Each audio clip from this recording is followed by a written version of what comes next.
अस्सलाम वालेकुम दोस्तों, आप देख रहे हैं 80 ईस्ट एक्सप्रेस की टूर्निंग। अभी आपको इसके चैनल से भी चेक कराता हूँ। यूँ ही ये मुकम्मल होती है इसकी टूर्निंग, तो मैं आपको इसके चैनल से चेक कराता हूँ। आप देख रहे हैं आजी डिश मास्टर और मैं हूँ आपका दोस्त यूनुस हमदम। ये टूर्निंग इसकी मुकम्मल हुई। 224 चैनल मिले मुझे 4 फुट की डिश पर। इलाका है मेरा फैसलाबाद, पंजाब, पाकिस्तान। आप देख रहे हैं आजी डिश मास्टर। तो ये देखिए इसकी चैनल लिस्ट। ज़्यादातर चैनल इसके ऊपर रूस के चलते हैं। मेरे पास चैनल कुछ कम आए हैं, लोगों के पास, दूसरे दोस्तों के पास तो काफ़ी चैनल आते हैं। कुछ शायद टूर्निंग में गड़बड़ होगी। तो ये देख रहे हैं आप।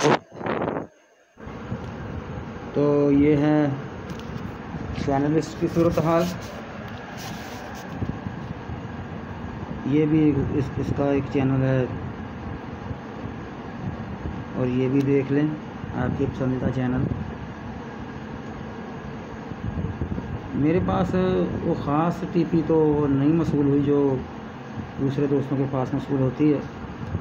आइंदा वीडियो में वो भी कोशिश करूँगा। शायद मेरे इलाके में फैसलाबाद में ये ना मसूल होती हो। किसी भी दोस्त ने फैसलाबाद के इलाके में इसकी वीडियो मेरे पास नहीं अभी तक मैंने देखी।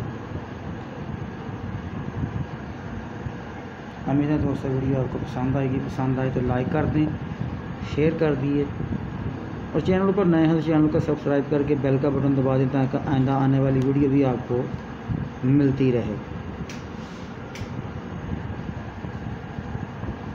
तो ये थी आज की वीडियो। आइंदा वीडियो तक मुझे दीजिए इजाज़त। तो देखते रहिए आजी डिश मास्टर। खुदा हाफिज़।